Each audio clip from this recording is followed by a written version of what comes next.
At American University, we don't just hope for change, we create it. We don't just dream of a better world, we make it a reality. With a graduate degree from AU, you'll access expert faculty and connections throughout DC to develop skills and experience to turn your passion into purpose. And that purpose can make all the difference in your career. Discover the difference a degree makes at american.edu/grad school. You are listening to New Theory Radio.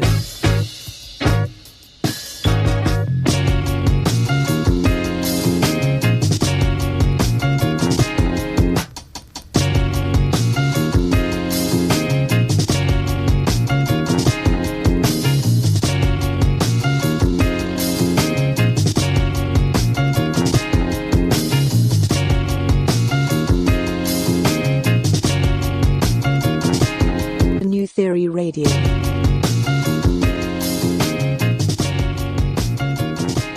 Hello and welcome to another edition of New Theory Radio, here live on News Talk Saga 960 AM. My name is Nav Nanwa, I am your host, and this is the show where we theorize on all things current affairs, pop culture, and everyday life. We have a jam-packed show set up for you for the next 2 hours, as we are going to be covering all things META Brampton, which is taking place on Saturday, August 17th at the Rose Theatre, Studio 2 in Brampton, Ontario. META is a digital arts, music, and media festival, and it is really a celebration of art and the advancements moving it forward. We are going to kick things off with two DJs that will be performing at META on August 17th. The first goes by the name of Avery Dark. She is not only a DJ, but she's an event coordinator and instructor therapist for kids with developmental disabilities. And the second goes by the name of Roshanie, who is a Brampton-based music educator and DJ, as well as a radio host on the ISO Radio Online Network. Both of these individuals are going to be theorizing with me on DJing and the changes that exist in today's day and age. And then all three of us will be joined by another performer who's going to be gracing the stage at META, and that is music producer Bombay, somebody that I recently have gotten into. His beats are truly phenomenal, and he is going to join in on the conversation with myself, Avery, and Roshanie, but we are actually going to be talking about the business behind being a DJ and a producer, and theorizing on the different techniques when it comes to putting a value on your skills. And not just any value, we're talking a monetary value, because talented people need to be making money. And last but not least, we are going to conclude today's episode by playing an interview with myself and the headliner of META Brampton this year. She is a multimedia artist and musician based in Toronto. She is somebody who's been covered across the entire globe when it comes to Tokyo's Billboard Live, Fringe in Manila in the Philippines, as well as across Canada, working with the likes of Red Bull. It is Maylee Todd, who is a fantastic artist. She's going to be hopping on the show a little later, and as her and I are going to be theorizing about originality in music and why no matter what, you should not conform within this industry, and you should always do you, because that's what's important. But before all of that, we are going to take a quick commercial break, but when we come back, we are going to kick things off with Avery and Roshanie here live on New Theory Radio on News Talk Saga 960 AM.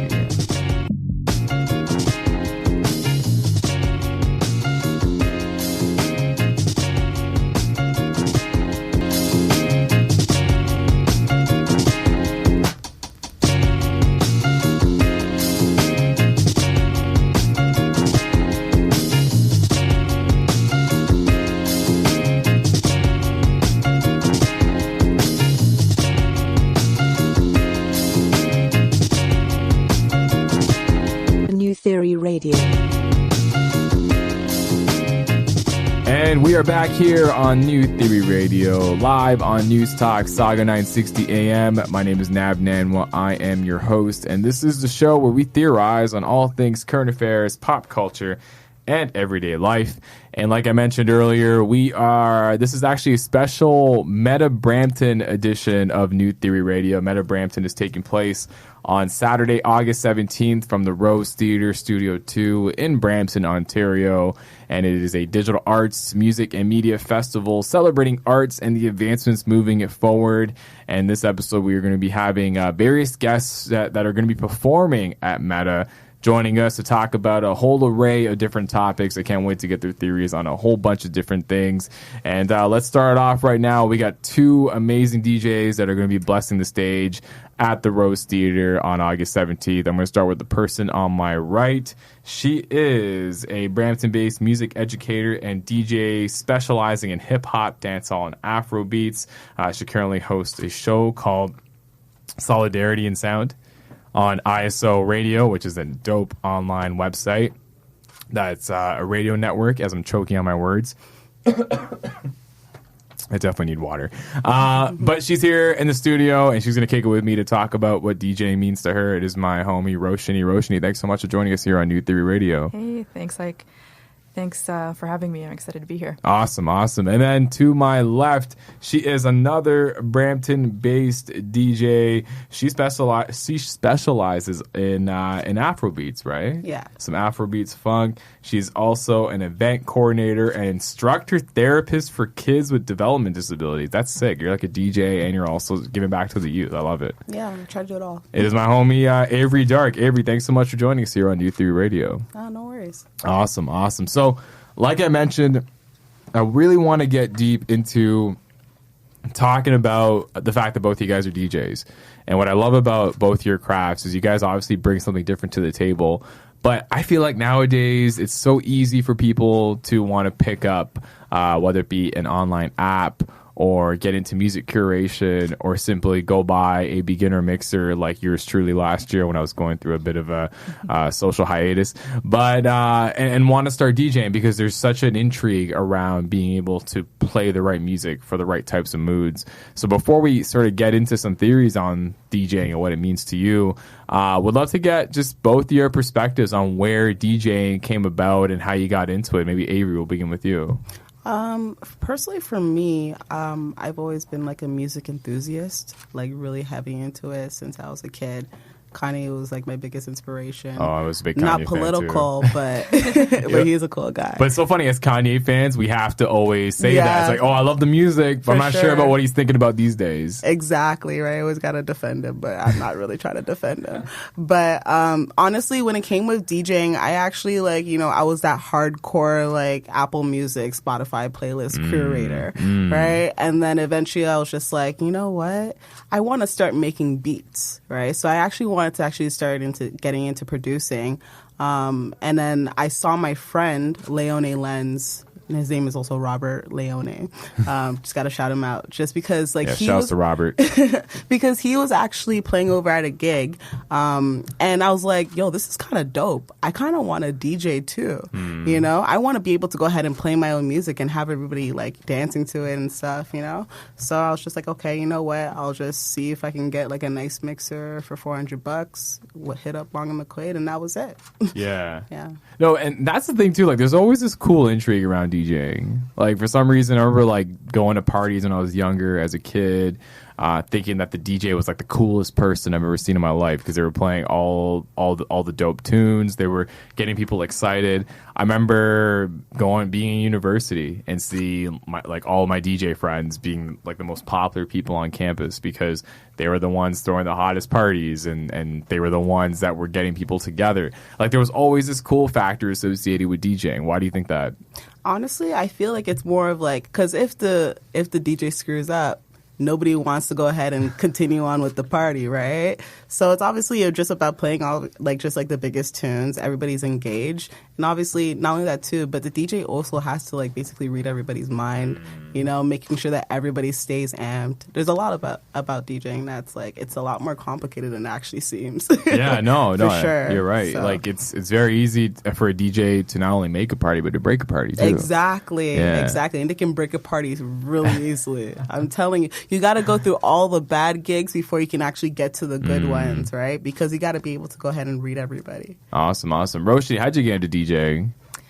I started off actually throwing parties first. And Okay. then, like booking myself for my parties. Wow, check that out. Creating your own lane. I love it. Yeah. So I was in grad school. I went to Queens, and there is like pretty like limited amount of, or the different like kinds of parties. It's like top 40, 80s throwbacks, and like the one hip hop night a month or something. So my friends and I that were studying together started throwing these like dance hall, Afrobeat, like soca parties. Wow. We did that monthly, and then I was like intrigued by DJing at the time. So I was like, my friends didn't even know, like my other friends I was throwing these parties with, because we would like do it we did it in a venue, like a club. But I was on the side just like learning through like just like YouTube videos of how to do that. And then once I felt comfortable enough, I just conveniently had a club that I had access to. Yeah. So that was kind of the start. I just partied first, or like through the parties, and then became really easy for me to make that transition to like performing. It's crazy because I remember I used to promote parties in university as well. And that's when I started to get the inkling. And again, that's where I started to notice that, you know, and also the fact that I was such a big music lover.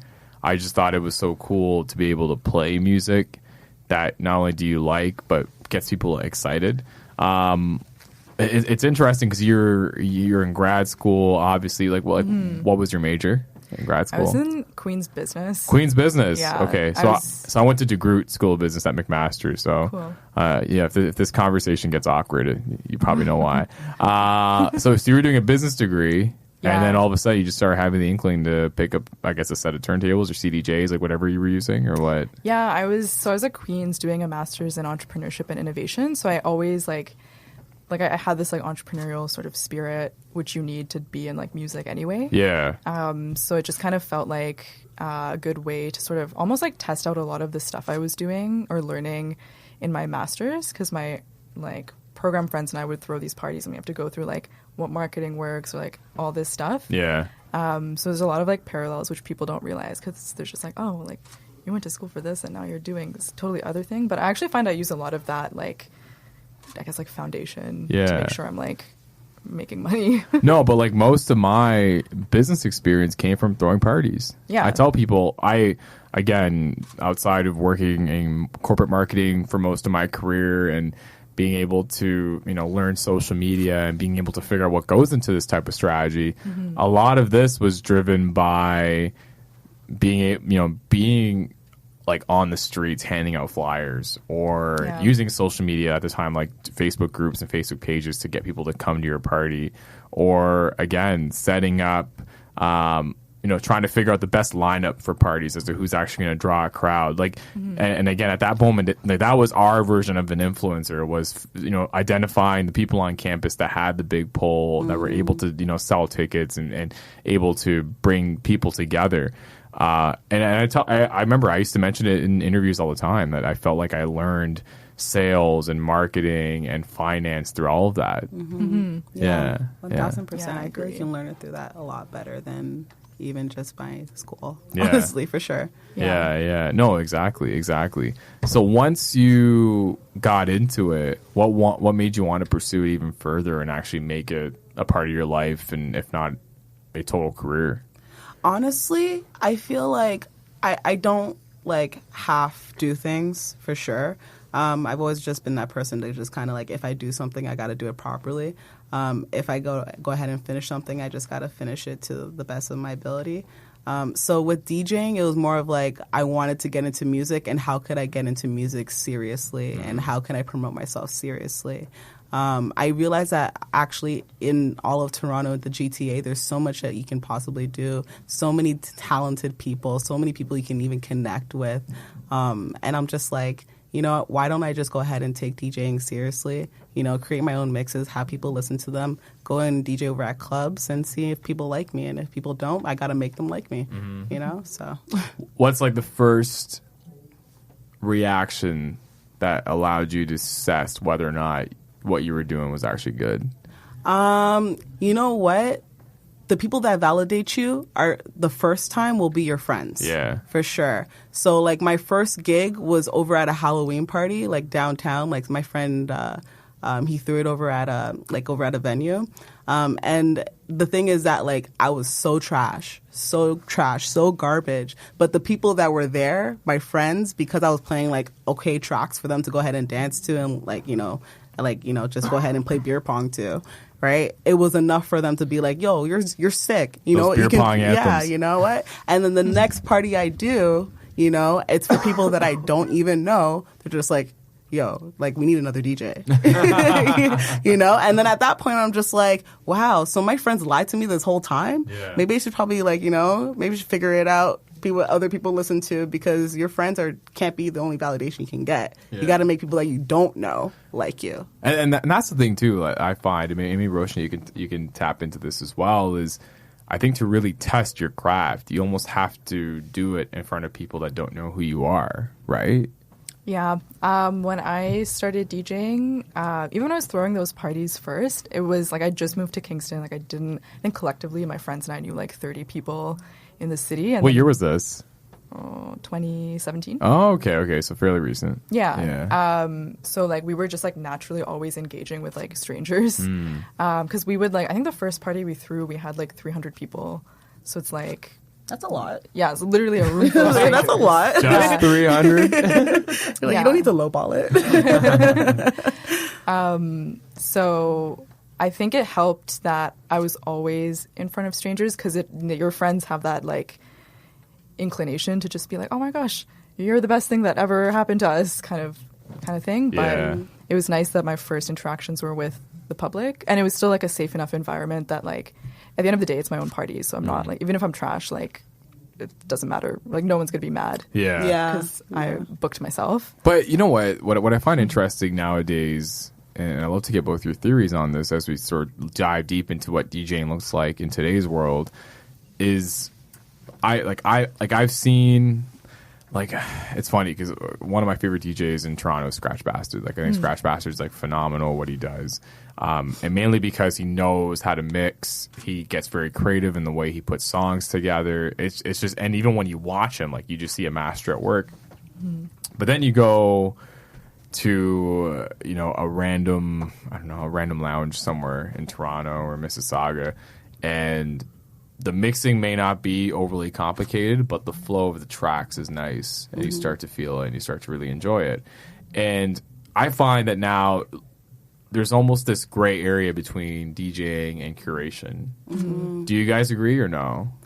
I understand it, just because, like, when it comes to crowds, if you're in a club, all they really want to hear is that pew, pew, pew, pew, or that crash, you know? All they care about is, like, you're playing the next hit, and I want to hear those horns with it, right?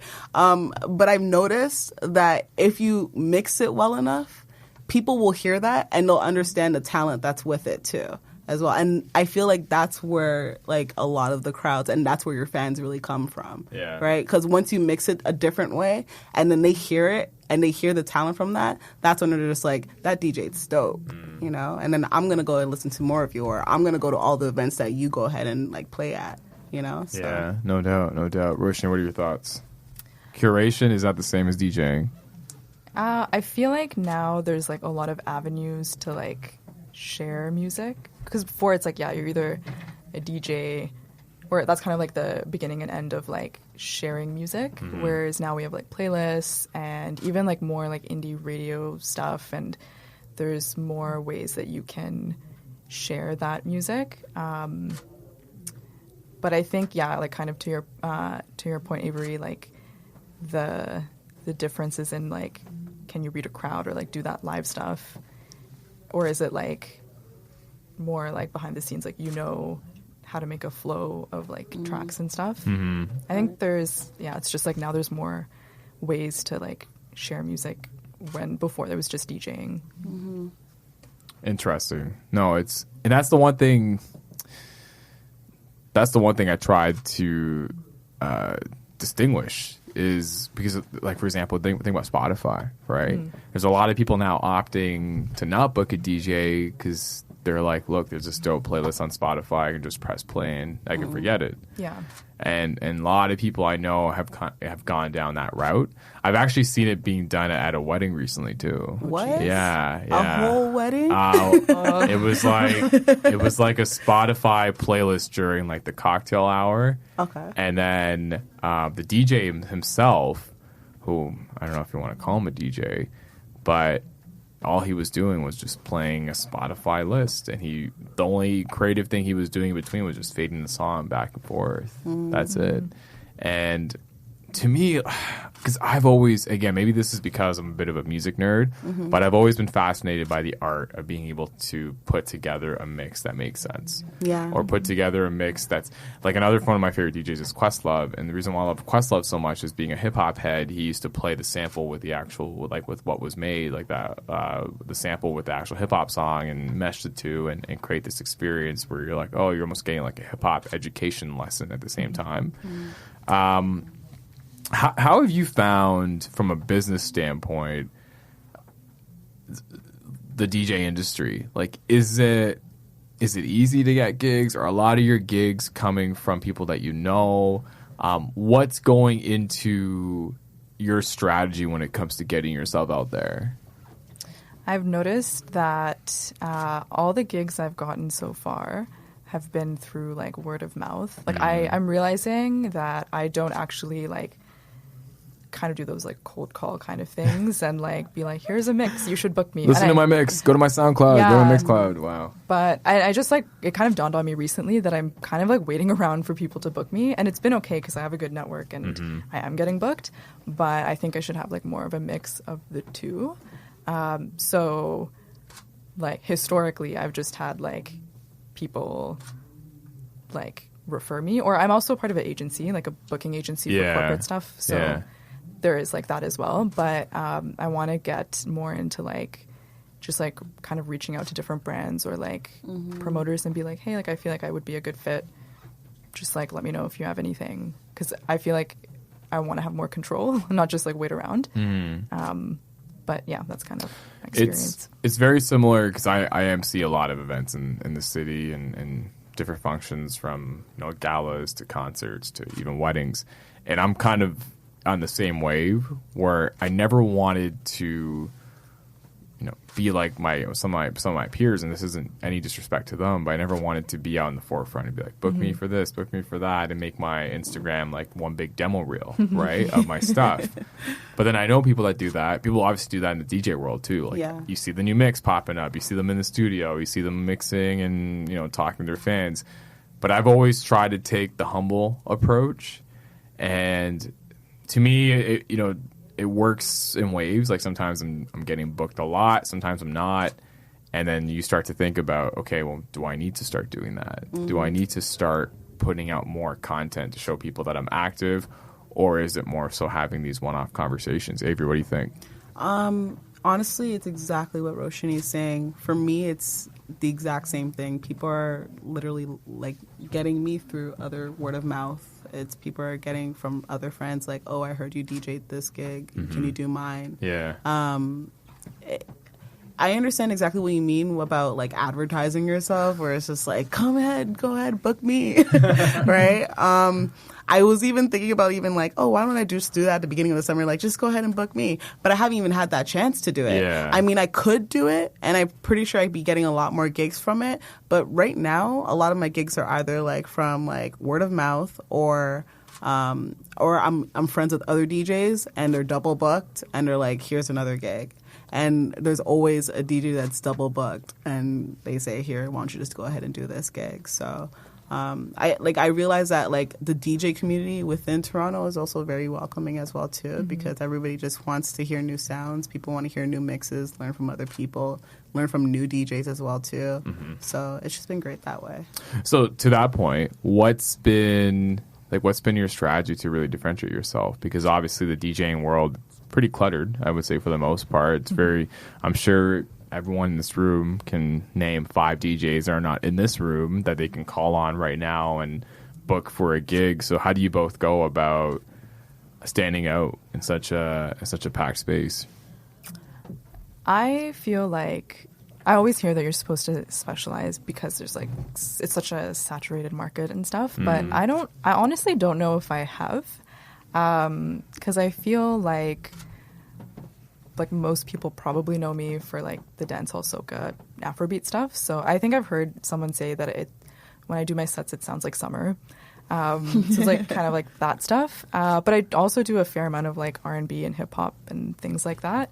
So I do like a little bit of everything. So I don't think it's necessarily like genres that I've stuck to. And I think that's like what people say that you should do. But I think what's been a differentiator though has been the work I do outside of DJing, because I do a lot of like advocating for particularly women in music through a startup called Solidarity in Sound that I started. Where we do like educational things both offline and online. So we do like workshops, or we have our radio show where we touch on those topics as well. But I think people have kind of like been like, she's like good for the people, so like let me book her of all like the other DJs. That's kind of, I think, been one thing that has helped. That's good though, because again, it's your strength in another part of your hustle that's allowing you to be utilized for something that you're good at. Yeah, sometimes I worry like if you're only, or like if you kind of found me through that avenue, I'm worried like, have you listened to my SoundCloud, or like do you know that I'm any good at DJing? Like luckily I am, but like I feel like sometimes I get booked and people don't even realize. Yeah. So I'm always like, do you know what to expect? Yeah. So there's like, I don't know, the pros and cons, but and I didn't like start doing Solidarity and Sound stuff with the intention of like helping get gigs. It just sort of worked out that way, and now I have a bit of like a ecosystem. But I think that's one thing that maybe sticks out aside from music and helps. Yeah, and no, that's great. That's awesome, because again, I think about just how multifaceted people are nowadays. You know, not everyone, like the trend amongst people within our age demo, I'm hoping I'm in the same demo, might be a little older than both of you. It's a lot of people are dabbling, right? A lot of people don't, like, even right at the top of the show, I read both of your bios. You guys are obvious, or you women are obviously very talented in other realms outside of DJing as well. Do you use that to your strength as well, Avery, when it comes to the way you you go about differentiating yourself amongst other DJs? Honestly, I used to think that me being a female DJ was like one of like the weakest points, but so far from what I can tell, people like to support women, right? In some areas, in some aspect, I guess. People will be like, oh, you're a DJ, and oh, you're female too. I might as well book you, right? Because I want to see what your sound is like. A lot of people would even go ahead and be like, I'll go to the party and I'll just walk in and be like, oh yeah, you coming here for the party? And they're just like, no, I'm actually DJing. They're like, what? So then it's like, people are just like, oh, she's different because she's a female and she DJs. So I kind of want to see what she's going to be able to do, right? In terms of like differentiating the sound, I understand what you mean in terms of just kind of like sticking to just like one realm of a sound, just because it could be easier for them to kind of really understand. But from what I've noticed based off of other DJs, in order to really find that sound, it's like you have to listen to all genres in order to really pick out exactly how you can really be completely different from every other DJ. Right, because there's so much music out there. Oh, there's so much. So much music out there, right? You can just go ahead and play some, like, some Biggie and mix it in with some, I don't know, what's that Baby Shark song? Baby Shark, right? And then, like, people will like it depending on how you go ahead and mix it, right? That'd be like the hottest mix of the summer right there. Exactly, right? So it really just depends on, like, how much music you really listen to and where you can actually really find those differentiating areas. So let's actually go a bit deeper then. So obviously, obviously with the both of you being female DJs, has it ever worked against you? Or have you ever felt like, compared to your male counterparts, that maybe there wasn't the same respect level, maybe there was an assumption that maybe you're not as good? Because DJing for the longest time was very male dominated. It still kind of is today. It's very still today, yeah. And I'll be honest, I personally, when I book gigs, and no offense to any of my homies that are DJs, I've had an easier time working with female DJs, not only from a business standpoint, but from even a music standpoint. I just found that the parties vibed a lot better. And that, again, I'm not trying to be disrespectful. Like, I think there's a lot of amazing DJs out here, but I'd love to get your perspective on that, because again, this is a very male dominated industry. But again, even the collective you're part of, Roshanie and Lux Life, like the whole roster's female, right? I feel like there's definitely pros and cons. Like sometimes that like novelty of being a woman like is helpful, because some people want to book you because you're a woman, or like I find like maybe it's also because I look really young. Like I'm 24, I look like literally someone mistook me for like an 18-year-old today. So I'm not gonna lie, when I first saw your photo, I wanted to see if you can even get into the event that I wanted to book you in. That's fair. Yeah. I've come to realize this is just like the way I look. I was like, who's this 12-year-old prodigy that I want to book for Meta? Yeah. He's got jokes. Yeah. So I think there's like kind of that combination of like I look really young, I'm also a woman, that people don't, and I also just like don't like look like whatever a traditional DJ looks like, that everyone's like, oh, what's she gonna do? And then I'll like play my dance hall or like whatever like crazy set I have, and like people are really like surprised. And I think it works because people have like, I think, very like low expectations, and then I like do something, honestly, it could be mediocre, it could be great, but everyone's just like shook because the bar is set so low. Yeah. So there's that, but it kind of works because then everyone's like, oh my God, she's amazing. But then of course there's other things. Like I find like safety is of course like a major like concern of mine.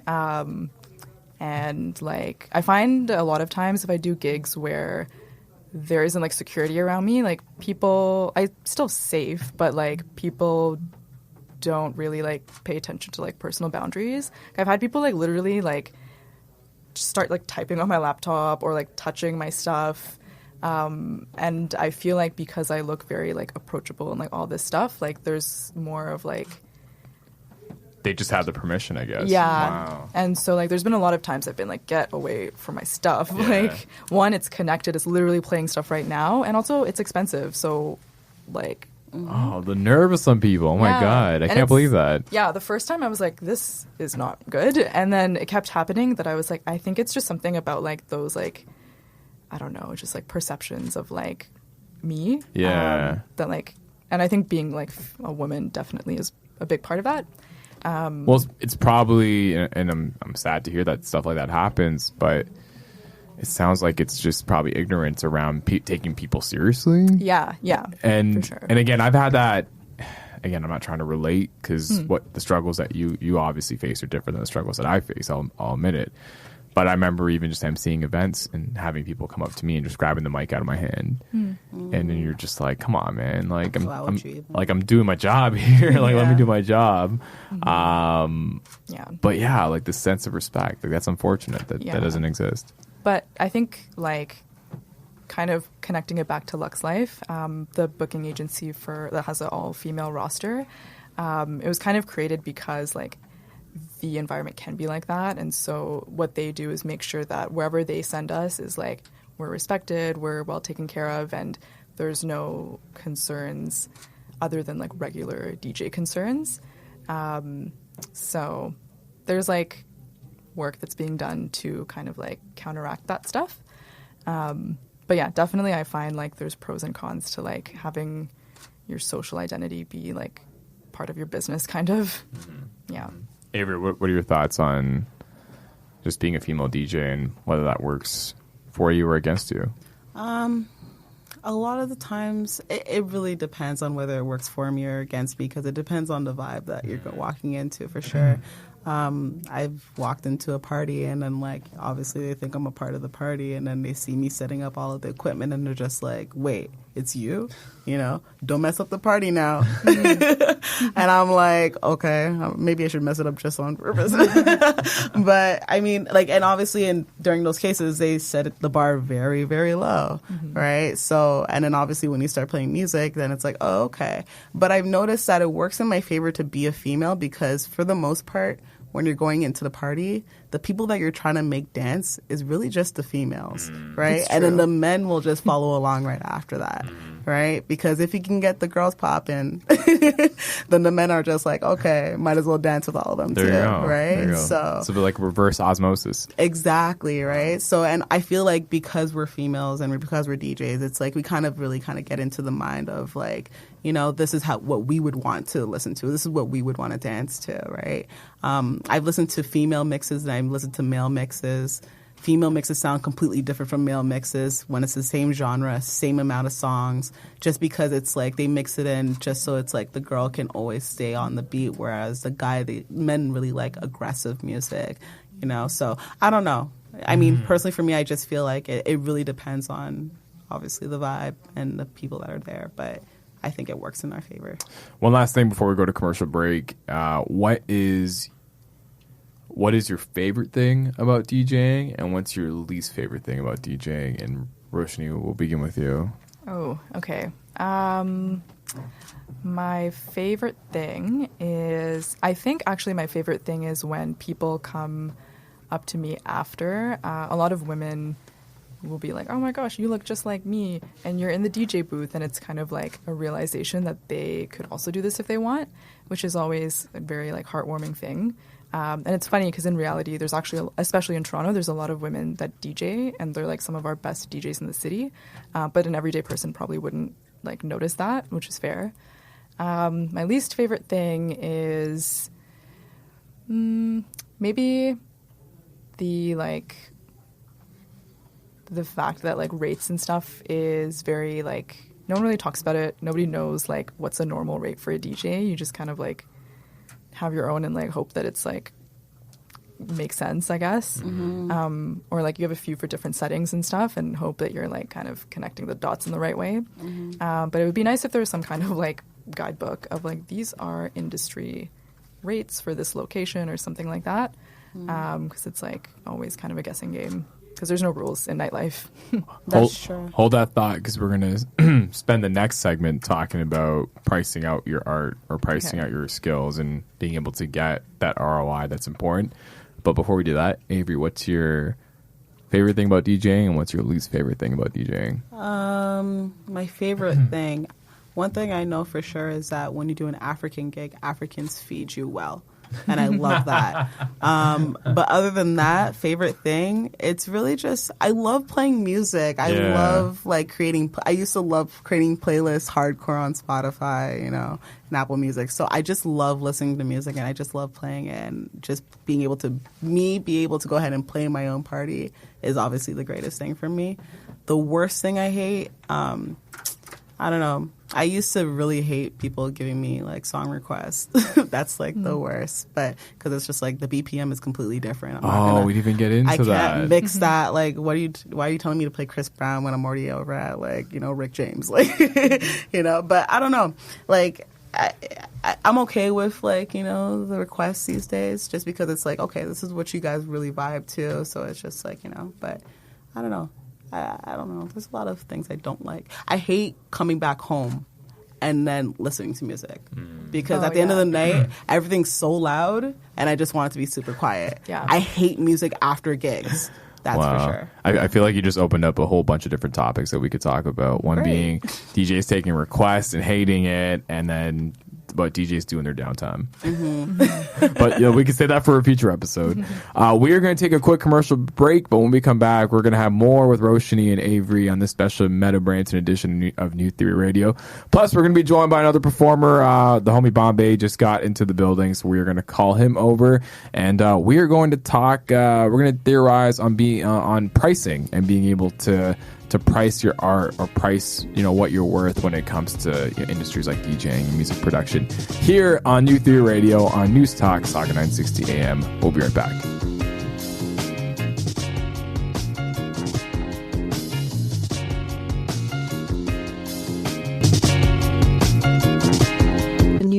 Radio.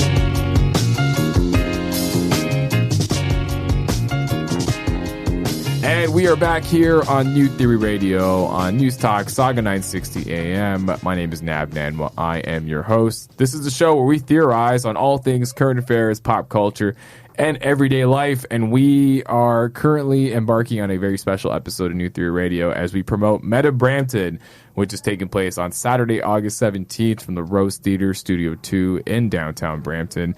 It is a digital art, music, and media festival celebrating art and the advancements moving it forward. And I'm very honored to be joined by some of the guests, some of the performers that are going to be performing on August 17th at META Brampton. In the previous segment, you heard from two awesome DJs that are going to be performing at the Rose, my homie Avery Dark, as well as Roshanie. And now I want to welcome another guest who's going to be joining in on this next topic. He is a music producer. Are you kind of a DJ too, or what? You know what? I DJ once in a while, Yeah. but back in university, I used to spin the 1 and 2s. Oh, yeah. Okay. Yeah. And I actually just recently discovered your music just a few months back. And when I saw your stuff, I was like, man, I got to get this guy on META. It is my homie Rohit, a.k.a. Bombay. Rohit, thanks so much for coming through, man. Appreciate it. Thank you so much. Thank you for having me, man. Awesome. But, we just had an awesome conversation talking to both Roshanie and Avery about just DJing and just what it means to them in this day and age. I thought it'd be great to shift the conversation a little bit to talk about almost self-worth when it comes to being either a DJ or a producer or someone that's involved in the entertainment / music industry, where pricing and ROI is very loosely defined. Like, a lot of people don't really know how much they should be pricing themselves when it comes to offering up a DJ set or a DJ mix or a beat or a live performance. People tend to guesstimate. People tend to underestimate most of the time because they really are eager to get gigs and get in front of people. So I thought it'd be great to get all three of your theories just on this topic. And Bombay, maybe we'll begin with you. How did you first get into producing, and when did you realize that you were that this was something that that was a product that you were creating that you could attach an investment level to?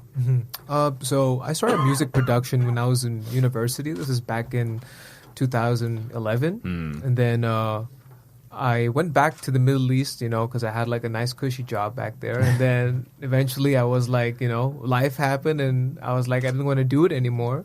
And I came here to Canada to do music production and engineering.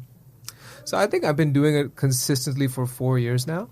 Yeah, that's without any breaks. It's like in the basement. That's like all the work has been on that. Yeah, for like 4 years straight. Wow, yeah. Crazy, man, crazy. So you've just been grinding like those summers that man. Kanye used to put in. Dude, I used to live in Saga with my guardian. Shout out to Weatherford Road, man. I used to live down there, and when I first moved in, and like they treated me like family, bro. So, I just spent a lot of time on the music. When I had to move out, same deal. It was basically, I wouldn't even say 9 to 5. It was like 12 to 12. Like, it was crazy. Wow. But it was fun, man. That's the most important thing. Was when I was doing it, it didn't even feel like a job. Like, it felt like fun. It felt like I was, I had a lot of pent up like aggression and like, self doubt, and it just all came out in the music, right? So Yeah. it was so dope. And that's the thing too when it comes to things like DJing and music production, is a lot of it is built around personal hobby and the fact that you like doing it. So when someone comes to you inquiring about your services and they ask you, hey, what's your rate, or what's your cost for a 3-hour set, or I have a wedding, what do you cost for that? It can be difficult, no, to almost put a price tag to it, because again, for you, it may not even feel like a job. It may feel more like a hobby, right? Yeah. I mean, like when I first started like selling my beats and my music, it was, I used to sell with people like I didn't have a connection with, and that's when I kind of realized, I think as you approach the music production side or DJ side, or just when you exhibit your music, you have to find out like why you're doing it for. I mean, I have a lot of homies who do it just for the paper and just for the money, but then there are people like who just do it because they want to just improve their own like their own music and explore. You know what I mean? And to be honest, it's a weird thing because back in the day, you know, when you had Pharrell and the Timbalands, they could flex however they wanted to, and people would dig it.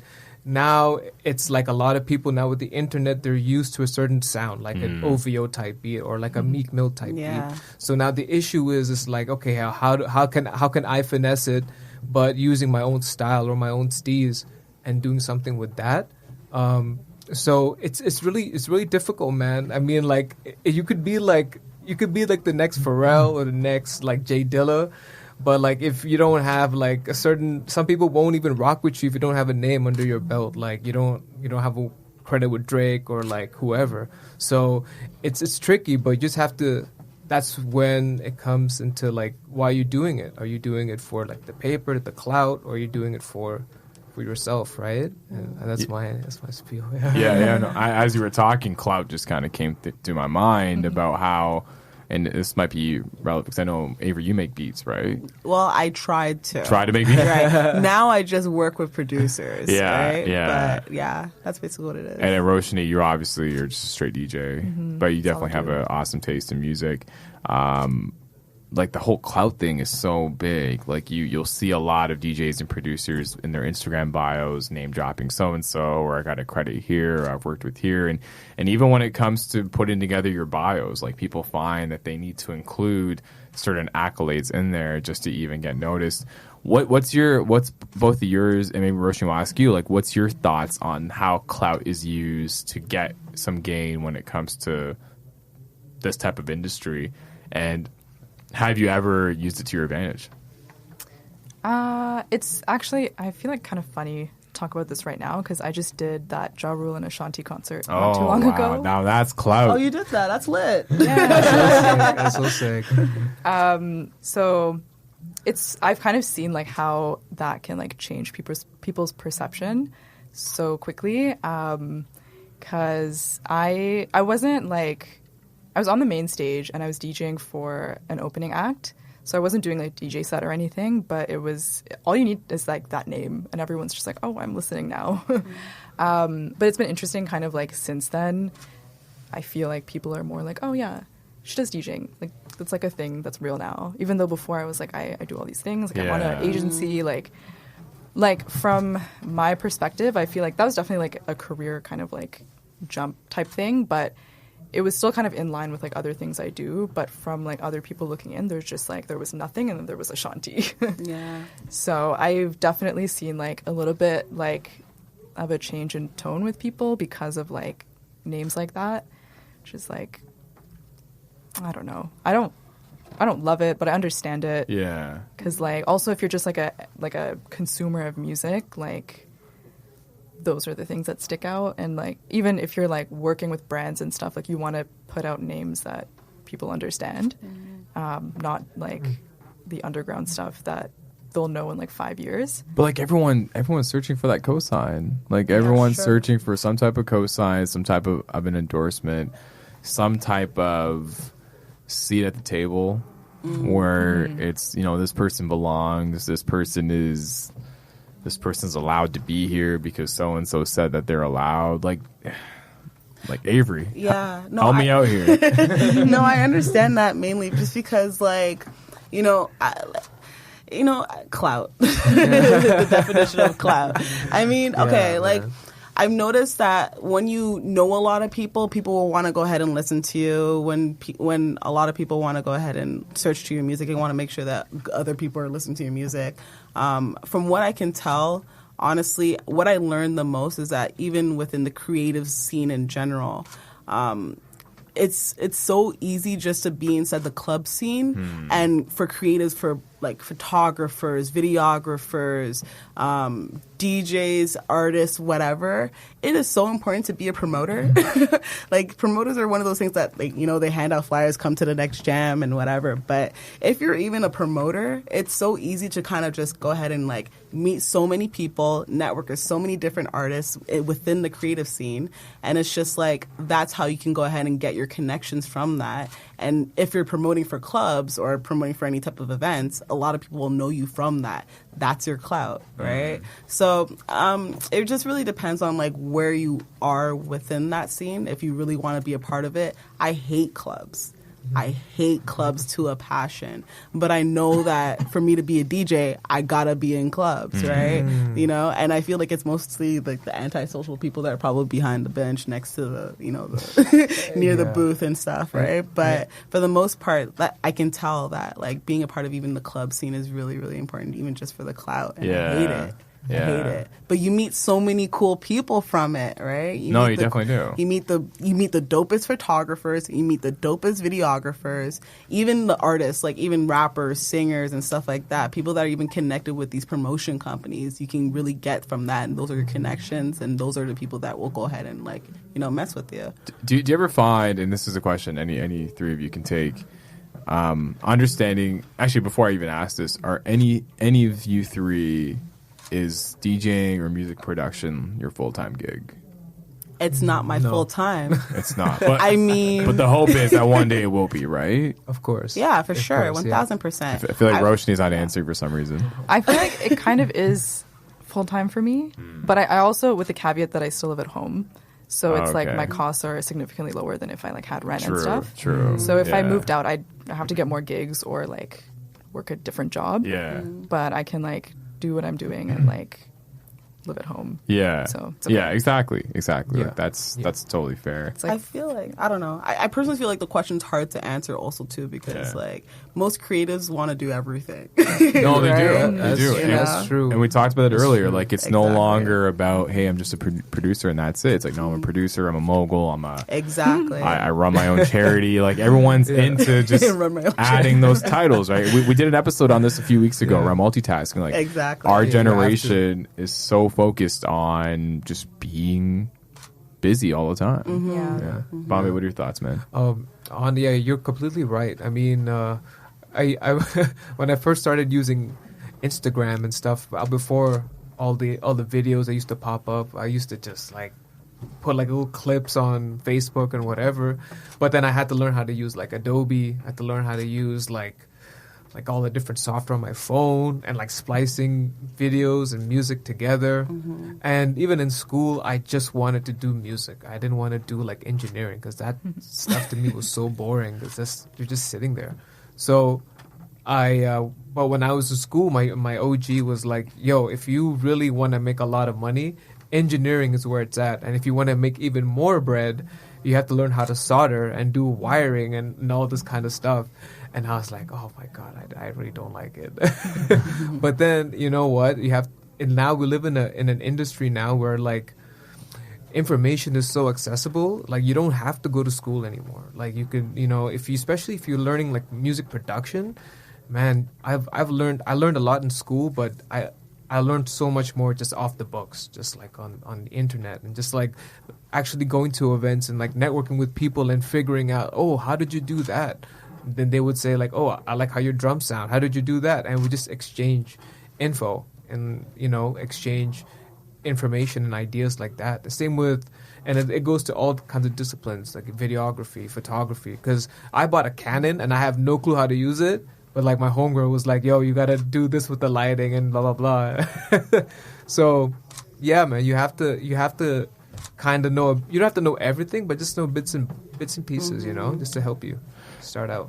So two things come to mind here is, number one, do you struggle with being able to price out what your craft is worth? And number two, have you ever opted to, because of the money, have you ever compromised maybe your skill level or what you're interested in because the paycheck is too good? So maybe we get the first one is, have you ever, again, like how do you go about pricing what you do? You know what? When you start out, you don't even price it really. You're just kind of getting, like, if for me being a DJ, like when I was starting out, I didn't even care about the money. Yeah. Because I just wanted to test out the people and really hear what they wanted to hear, right? Really want to play what they wanted to hear. Yeah. So it's like, then it went from like, okay, I will do it for free. Eventually it goes to, all right, I kind of want the gas money for this, you know? And eventually it's just like, okay, now I want you guys to pay for my time. Then it's like, I want you to pay for like, you know, pay for what I'm actually worth. And people struggle to quantify time. Like, Right. it's funny you mentioned the progression, and we got some religious scriptures on in the background, so we'll stay respectful during this. But realistically, again, to your point, it starts as free, and then it's like, oh no, you know what? Comp my gas money or my lunch money or whatever, and like, you know, comp the food.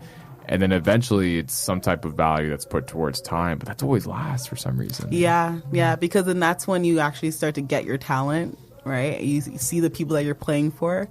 You see all the, you know, stuff that you got to deal with as a DJ, because DJs deal with a lot of garbage, right? You know, right. And you got to make everybody happy too. Yeah. If it's like a party for 30 people and a party for 200 people, I can't possibly price that exactly the same. Exactly. Right. So a lot of the times it really is capacity. It really is vibes.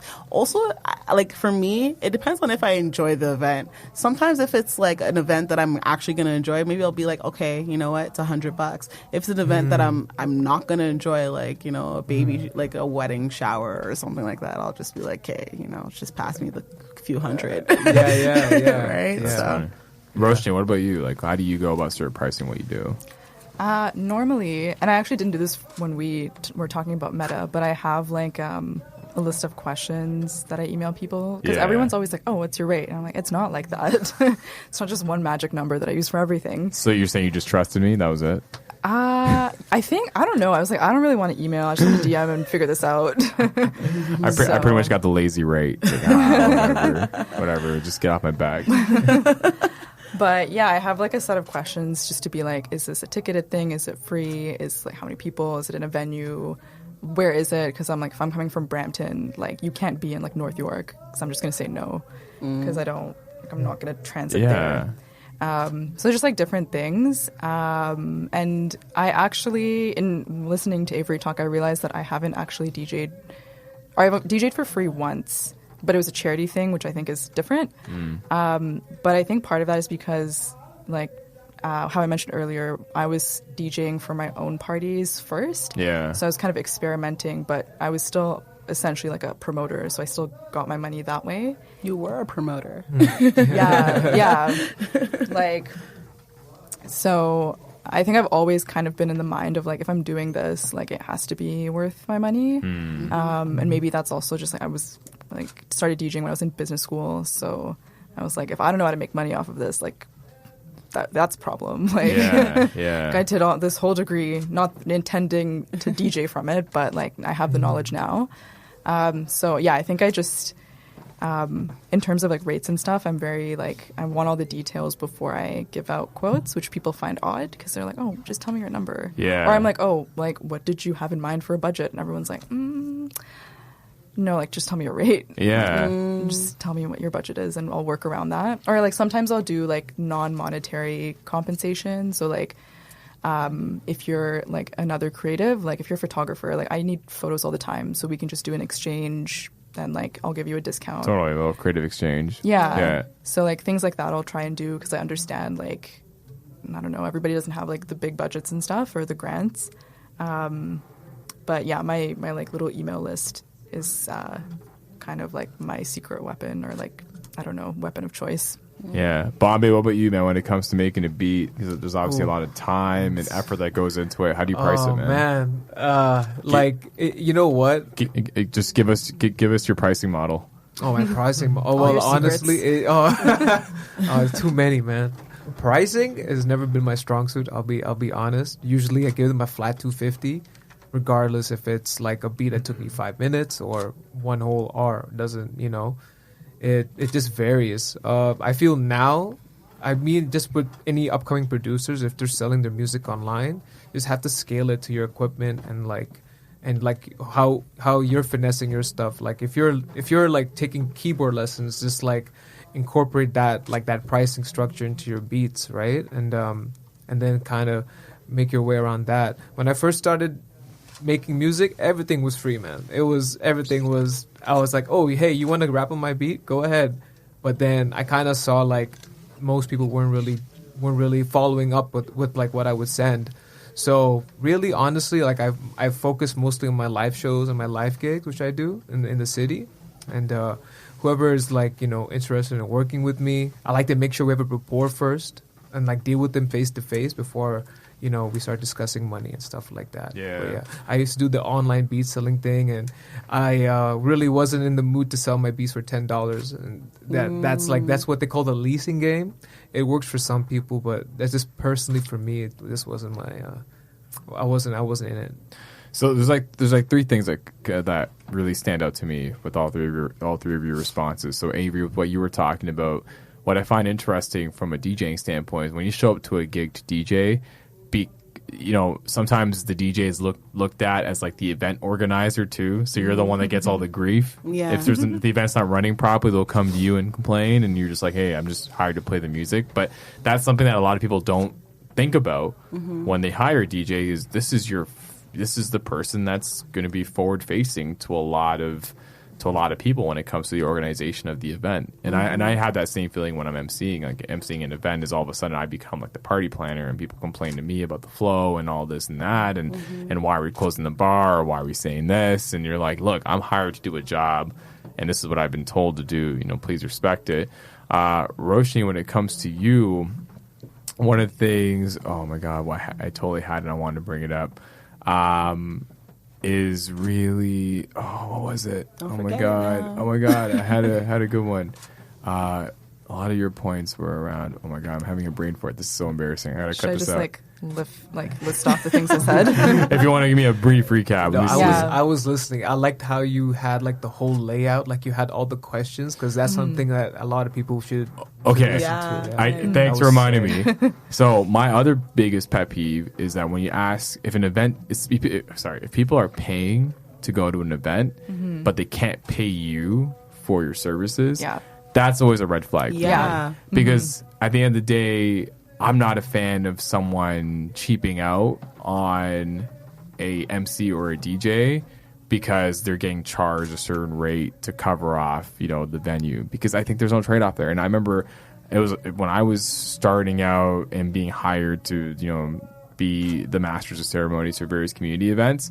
The year later, I said no to a lot of them because I realized, hey, they're charging admission, but that money's not coming to me in any way, or I'm not getting any appreciation out of it. I'm just getting a little pat on the back saying thank you so much for giving us 6 hours of your time, and I'm like, that's 6 hours I could have done something else with, right? So that really stood out. And then Bombay, with you, what I find interesting, knowing a lot of beat makers, is a lot of people just don't. They have a tough time. They have a tough time quantifying the cost of the hours put into making one beat.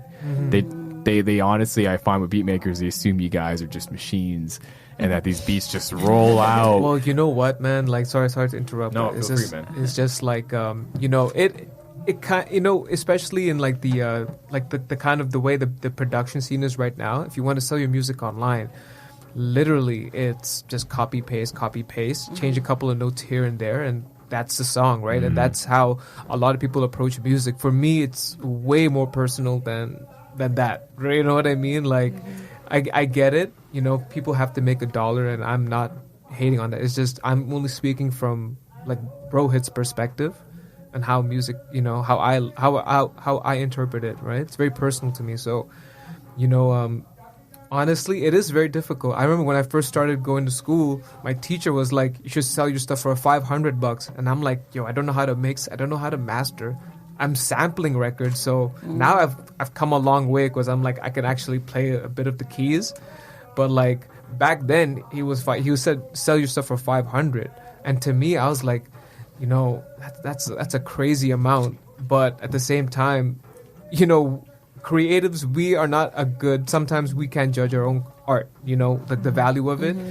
And it's just a very tricky thing. It's like when you figure it out, you're going to have some backlash. People say like, oh, you're selling your stuff for $1,000. Like, how dare you? But then you have to stand on your square and be like, that's the price. But I find that it's amazing that when you give somebody that cost of what you think your product's actually worth, and if someone's willing to pay, it changes perspective quite a lot, right? Mm-hmm. Honestly, I actually want to ask you a question. Of course. Why don't you want to lease your beats? Because if you lease your beats and it's good enough and a lot of people want to buy it, you make that $250 right there, right? Well, usually with leases, they're on that price range around like $15 to $30. Yeah. If people buy the beat outright, it's around, usually it goes for $250 to $500 to $1,000. Right. And that's when you get the stems and you get like all the copyright and stuff like that for it. Right. But for leasing, I did it. I tried it out. It just wasn't. I just wasn't getting enough sales to to justify me paying a yearly sum for that thing, right? And also, I'll be honest. This is me being completely frank. When it comes to me beat making, I never took it like, oh, it's like, I have to do this, put like the paperwork, put all that. I just used to make it. I used to make like 20 beats a day and just put them to the side and be like, oh, I'll come back to that tomorrow, the day after, right? Mm-hmm. And that's one thing I recommend. Label your stuff, label your music. And honestly, it just wasn't for me. I'm also, when I was living in the Middle East, I remember like listening to like Timbaland, and whenever Jay-Z and the Neptunes would link up, it would be like some magic, right? So like for me, I always aspire for that production where like I could meet someone in Toronto and we could just hit it off like that, and we would just make something that's unique to the city. If I'm sending a beat to someone that I don't know personally, and it's like a favorite beat of mine, I know I will feel a way if they do a crap job on it. Like I would feel like really upset. Mm-hmm. And it's happened to me before where like I've given like beats where I'm like, yo, I trust you're going to do a good job with this. And then I hear the version they send me and I'm like, that was not a good decision. Mm-hmm. And I think from there, from then I've been very picky about who I work with, because I'm just like, yo, I don't know. Because everything I make is like my baby, and it's like giving my babies away, and it's like, yo, I'll put a lot of time and effort into the thing, bro, and like if you're not gonna finesse it, like I'll just be like, it's okay, I got a good job, so I'm blessed. No, I'm straight not up. worried. No, that's great perspective, man. That's awesome. We're gonna almost wrap this segment up, but before we do that, just a couple of things. What's one piece of advice that you would give to anyone listening to this that's maybe having the same struggle when it comes to putting some worth to what they do? And maybe this can be, maybe this is based on personal experience, maybe this is based on things that you're currently going through right now. But I'd love for each, all three of you to share some perspective and some advice regarding, as my voice cracks, regarding how, as to how they should go about putting a price on what they're good at. Maybe Bombay, will begin with you. Mm-hmm. So just repeat the question again. So I know you're going this way. so what's a piece of advice that you would give somebody listening to this that's maybe struggling with putting a price tag on their craft? Mm-hmm. Well, honestly, it's such a tough question to answer. But you just have to be honest with what you have, right? And what I have learned, especially coming up in Toronto and going to America and seeing what they're doing over there, is kind of comparing your sound to everyone else's, right? And like one of the things that I used to do was I used to go to New York and LA a lot when I was back in 2016 and 17. Yeah. So like I used to go there a lot to try and understand where they were getting their sound from. And then even coming to spots in Toronto and then just kind of judging your sound with everyone else's. Like maybe there's some things you can pick up on and you can, finesse. And it's just a very, it's just a very, very personal thing that you guys have to like figure out. Mm-hmm. But at the end of the day, it's like, if you feel like you're spending $1,000 on equipment, incorporate that cost into your beat. So it's like, you're kind of paying it off as you sell more and more music. But yeah, That's basically my 2 cents. Cool. Roshanie, what's a piece of advice you can give somebody? I always try and keep a mindset of abundance. And so like, no, like if someone like suggests a really like low rate, it's tempting to be like, oh, but I like kind of just want the money. Like I just want to be booked. But I try and stay away from that because that's like a mindset of scarcity of being like, nothing else will come up if I say no to this. And so I try to kind of like take that perspective of like, I'm going to say no to this and something else is going to come along the way that's worth my time. And it actually happened a few weekends ago. Someone was talking to me about doing like a 2-day event, and we went through my whole like email list of questions, and they were like, this is actually like very like outside of our budget, is there any way we could like compromise? And I was like, yeah, cool, like creative exchange or something. And they're like, actually, like our budget, like, can you DJ for free? Can you volunteer? And I was like, no. I'm so happy you said that. Yeah. And so like maybe I could have like finessed like a bit of money out of that, but I was like, that's fine, like I don't need it. And then like funny enough, for that same weekend, my friend Nade said that she's opening for Ja Rule and Ashanti and needs a DJ. So like if I already had said yes to that thing, I couldn't do this concert. Okay. So kind of like remembering that like I don't have to say yes to everything because I think nothing else will come up after.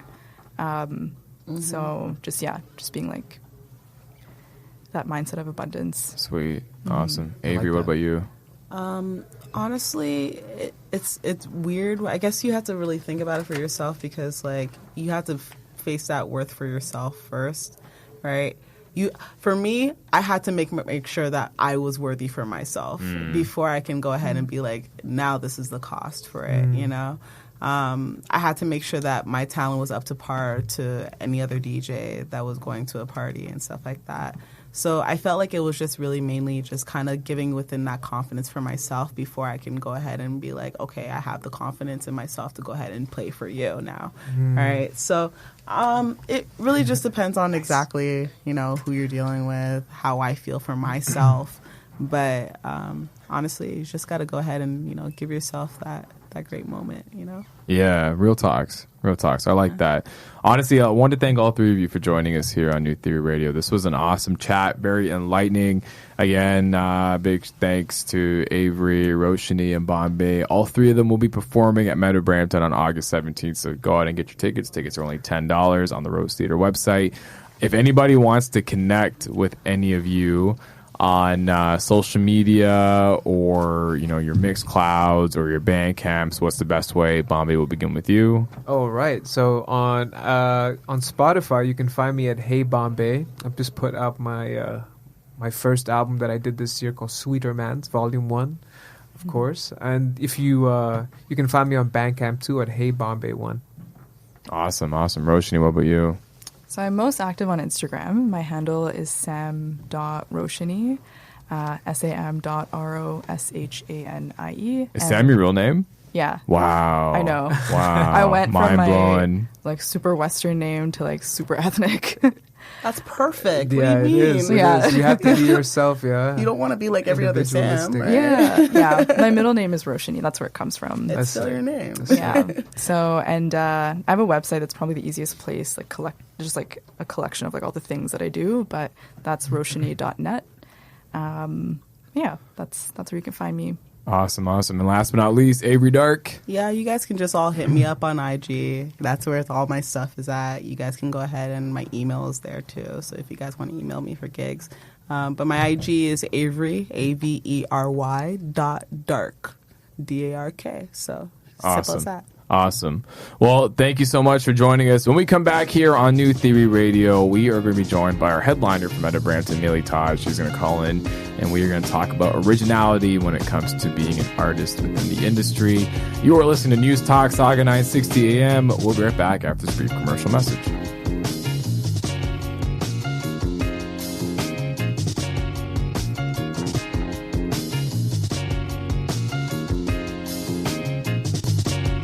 Hello and welcome back to New Theory Radio, here live on News Talk Saga 960 AM. My name is Nav Nanwa. I am your host, and this is a show where we theorize on all things current affairs, pop culture, and everyday life. And this is a very special edition of New Theory Radio as we are discussing META Brampton, which is taking place on Saturday, August 17th from the Rose Theatre Studio 2 in downtown Brampton.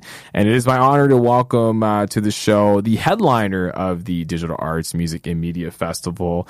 She is a multimedia artist and musician based in Toronto. Her creativity derives from a wide range of artistic disciplines, including songwriting, production, performance art, digital, collage, and 3D projection mapping.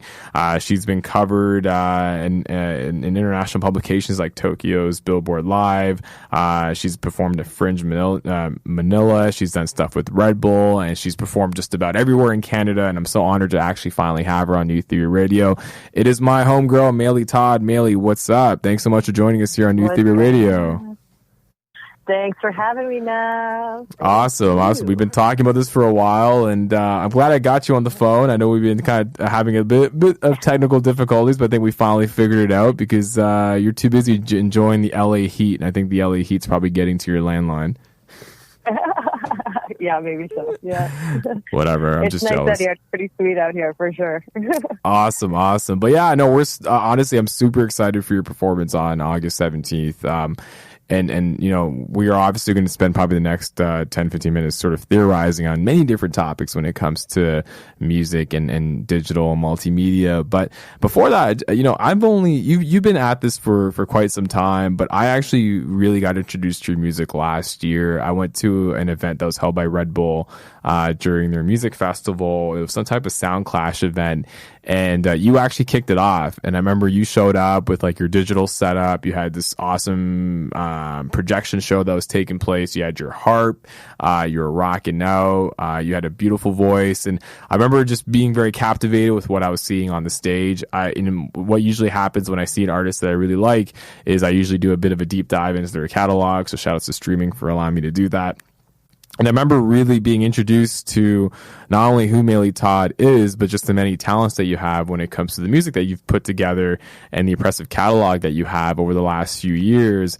And it's always made me wonder, like, you know, how did you get into the industry? So maybe before we jump into any specific topics, how did you get into music? Well, my family was a huge influence for sure. My father is an Elvis impersonator. So he definitely influenced my upbringing. I had an older sister who fronted bands. She played guitar, she played keys, and she sang. And it was like the 90s, so it was like very rare to see like a female like leading a band and like writing all the music and stuff like that, composing all the stuff. So she was a huge influence. And my father, for his like wacky, he'd fuse like jokes and songs and then make like satirical songs too. So he, in terms of like wacky and like weird worlds, he definitely had a huge influence on me. I love the fact that your dad was an Elvis impersonator. That makes my life. It's pretty cool. I didn't think it was so cool when I was young, but now I'm like absolutely appreciated it. I think it's like amazing, you know, and like, yeah, cool. Like we'd go to a lot of events and stuff like that in Collingwood, you know, the Elvis convention. Yeah, that just happened recently. Really. Yeah, totally, right? Have you gone?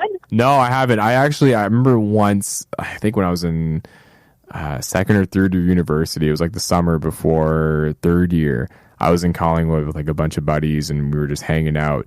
And I had a friend that lived in Collingwood, so I remember just texting them and be like, hey, I'm down for the weekend. Like, do you know any bars or any type of festivals taking place that we can check out? And they were like, oh yeah, this big Elvis festival is taking place. And we didn't check it out, unfortunately. I think a lot of us couldn't make it out of the cottage because we just had too much fun there. Yeah. But I would have loved to, because hey, Elvis is the king, right? So it'd be kind of cool to be surrounded by different Elvises, including your dad. He was probably there rocking out.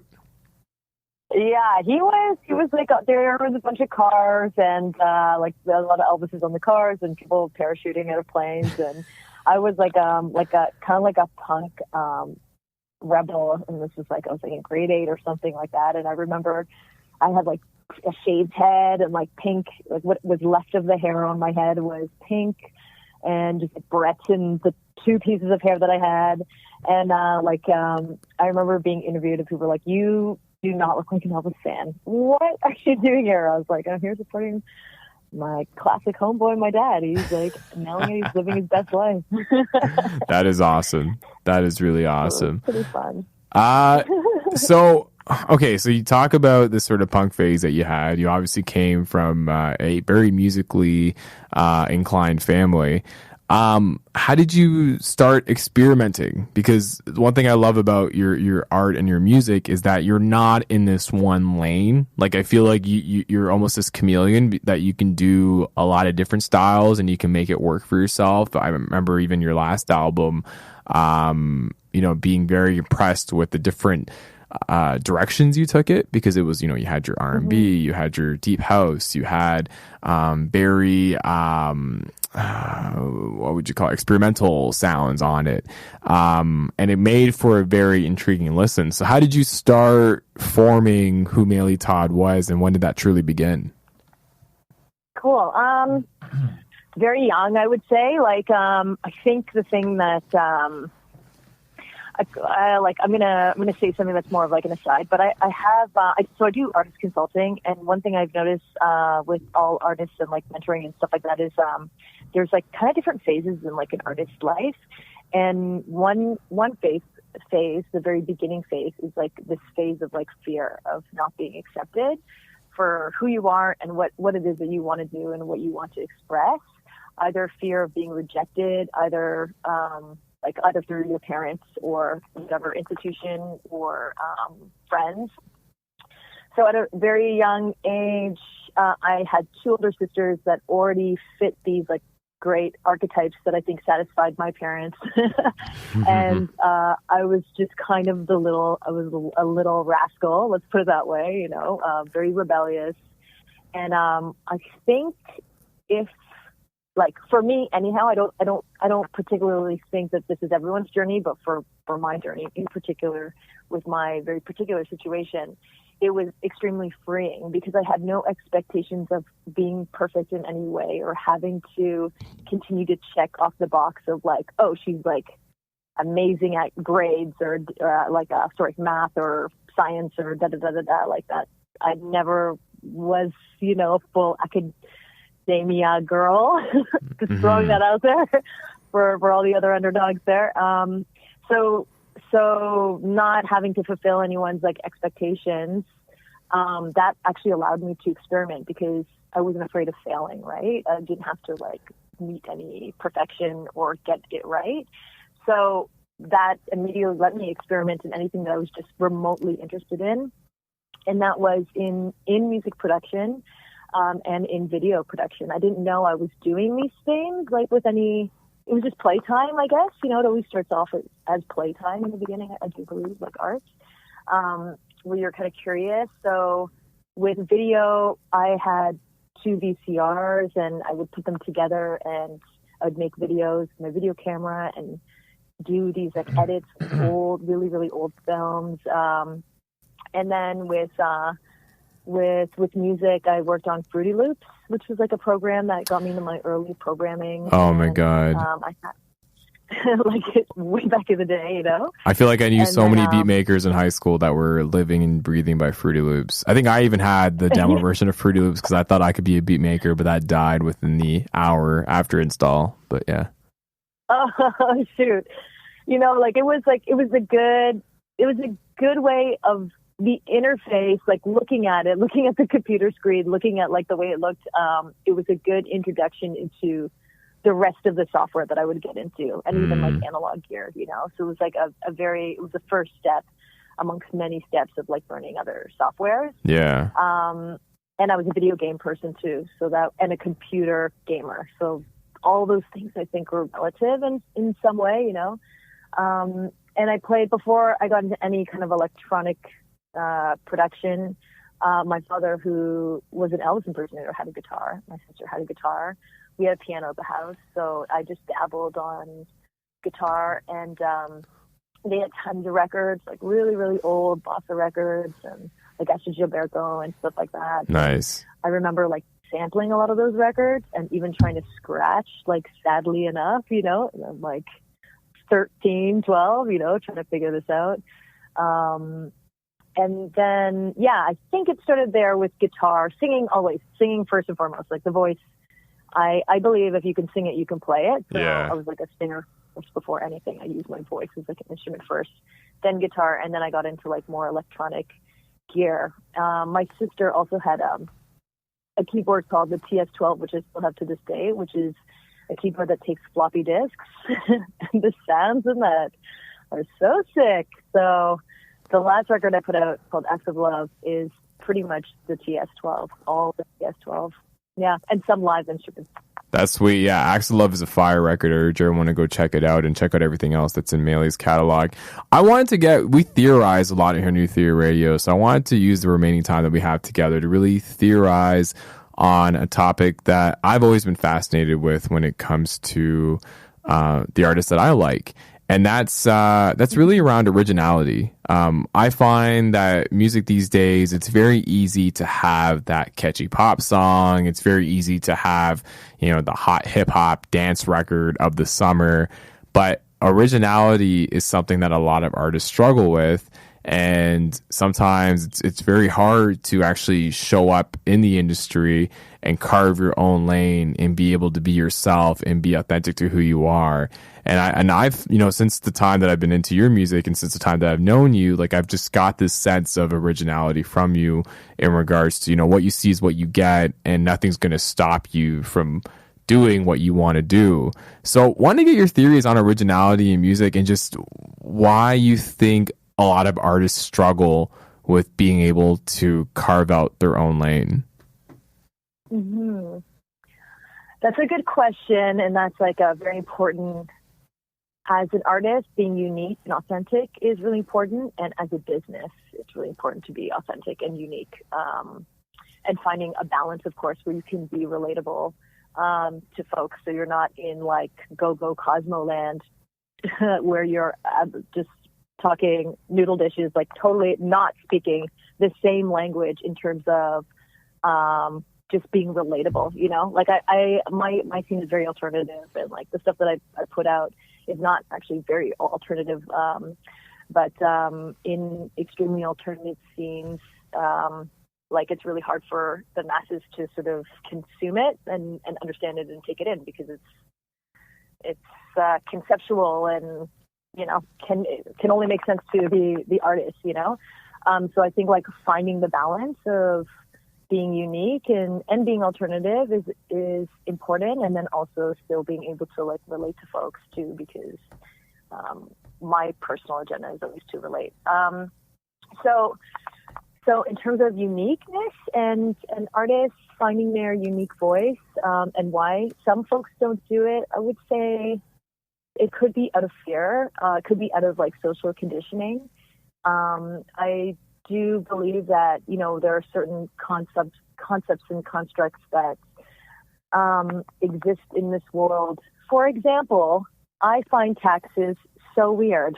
I feel that it's strange that someone decided to make up a piece of paper, give it a denomination, and we all decided to follow these strange rules that we did not agree on when we were born. These are old systems that have been going on for decades, and we are just playing the game. I'm not going to disagree with you. What's that? Sorry? I'm definitely not going to disagree with you. Yeah.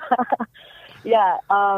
So in terms of conditioning, and certain things are like instilled, and it's best to behave, don't do that. No, don't do that. No, don't be different. No, they will abandon you. They will shame you.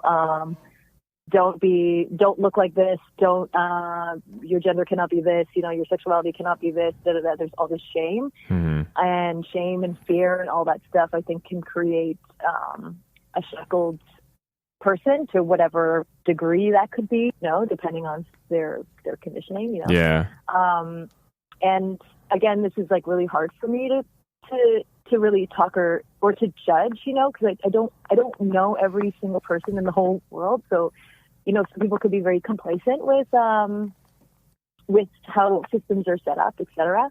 But speaking on specifically, I digress, specifically on artistry and being unique, I think there's like a bit of fear involved, you know, a fear to go against and to stand out, and to be different. Yeah. Yeah, no, I think you put I think the last part you mentioned is correct. Like, I think there is a sense of fear of, hey, if I show up in a way where people don't understand me, I'm not going to be successful, or people are not going to want to pay attention to what I'm doing, or I'm going to be too complex that they are just going to zone out. And I don't know, like, for me, that's what I struggle with, because when you look at the greats like, you know, Prince, or, you know, even look at Beyonce as an example from a mainstream standpoint, like these are all artists that have been able to, you know, reinvent themselves and to push the envelope and to sort of test and show individuals how, hey, you don't have to stay in one lane to be successful. You can take risks and it can pay off. Yeah, I agree. I totally agree. And I think you saying, you know, Prince and Beyonce, like, in the mainstream world, like even Drake, you know, like he was in Degrassi. Like, this is actually a common issue that I think a lot of artists struggle with, is like they always say, well, like, what if I like if I'm like this, and this is my brand, and this is my style, and this is like what I'm known for, like, what if I want to change it? I'm like, yeah, Drake rules the world. And before he was Drake who rules the world, he was on Degrassi as an actor, and that as Wheelchair Jimmy, really a huge impact, you know, on his like Drakedom of the world internationally. Not really, you know. So I think you can always like reinvent yourself, and that's just my opinion. And I do think that it is really, like, you know, if you really sit with and think for a long time about what you prioritize in life, not so much thinking about music or art or like your business, but what you prioritize really in life, you know. And if you were to like face your own, you know, demise, your own death, you know, like there is this sense of like, oh, I should have been more this, I should have done this. There's all these sort of regrets, you know, that come along with that. Yeah. So my kind of morbid advice is like, you know, we all came in this world alone. We're all going to die in this world alone. Like, you know, you really just want to be able to express yourself, of course, without hurting anybody else, like to the best of your ability, you know, that you can at this point in your life. No, I think that's a great way to put it. We, unfortunately, we're running out of time here, but Maylee, what can people expect on August 17th with your performance at META? To be entertained, I hope, and have a real like magical / psychedelic experience. Yeah. In a safe zone, in a safe way. I love that. That's a great way to put it. It's a great way to leave the audience with intrigue as to why they need to be there on August 17th. Maylee, thanks so much for joining us here on New Theory Radio. If fans of the show want to connect with you, what's the best way? And what do you have coming up? Because you're obviously in LA working on new stuff, but is there anything else that you want to promote when you come back to Toronto that you think our fans may want to get invested in? Yes. Yeah, I'll be playing a lot. I do teach also, I think, tech literacy. I'm recognizing how important tech literacy is, and financial literacy is. So I do artist consulting. That's like my side jam, and I'm like having so much fun doing that. It's so exciting to see artists realize their dreams through technology. So, I teach like a lot of workshops specifically in Ableton, and it's very action oriented. So it's not just me talking and blabbing on. It's actually us going through every single action together. So it's very practical, so people have something to go home with and they can use it. And you said you weren't an academic. I know, it's so weird. I failed many math courses, but as it turns out, music is so like mathematical and and technical. Yeah, it's just so strange. Like, it's just the mediums. The mediums just weren't available for me in that institution. You know, in the curriculum for in school. Yeah. Awesome. Well, I'm so happy that you were able to join us here on New Theory Radio. That's, again, Maylee Todd. Go check her out at META Brampton on August 17th. Maylee, thank you so much for joining us. We'll have to bring you back into the studio for a deeper conversation because you're definitely someone that's full of a lot of wealth of knowledge. So thanks again for coming on the show. I appreciate that. Yeah, thank you. Thanks awesome. for having me. Awesome. And we are going to take a quick commercial break here on New Theory Radio. But when we come back, we are going to do a quick rundown of what to expect at META Brampton on August 17th. We'll be right back here on News Talk Saga 960 AM.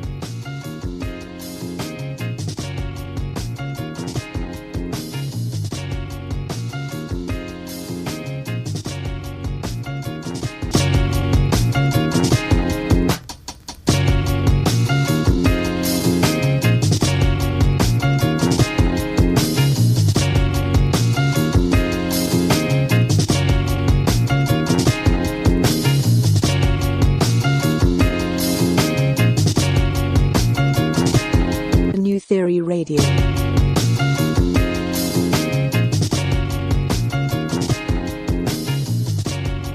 And this concludes this week's edition of New Theory Radio. I urge you to go check out more about META Brampton at metabrampton.ca. And that's, again, the event is taking place on August 17th at the Rose Theater Studio 2 with the doors opening at 7 p.m.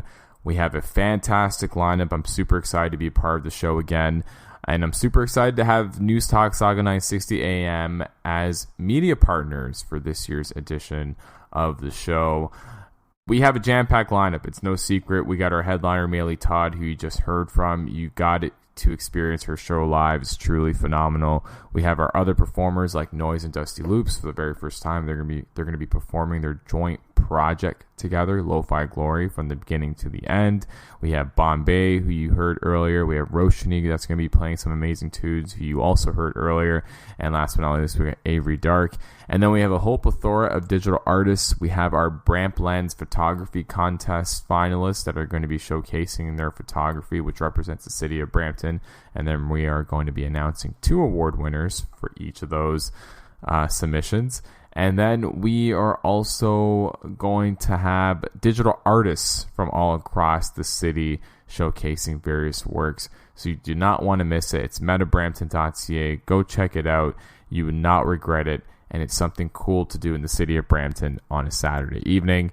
This is it for New Theory Radio. If you want to connect with us, it's at New Theory Radio on Facebook, Instagram, and Twitter. If you want to connect with me, it's at Nav Nanwa on Instagram or at nnanwa on Twitter. This show will be up on podcast on Monday, so be on the lookout on both Spotify and iTunes or our website, newtheoryradio.com.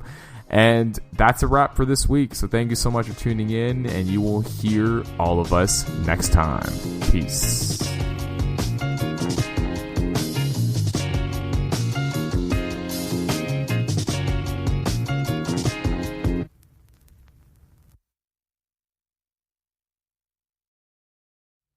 At American University, we don't just hope for change, we create it.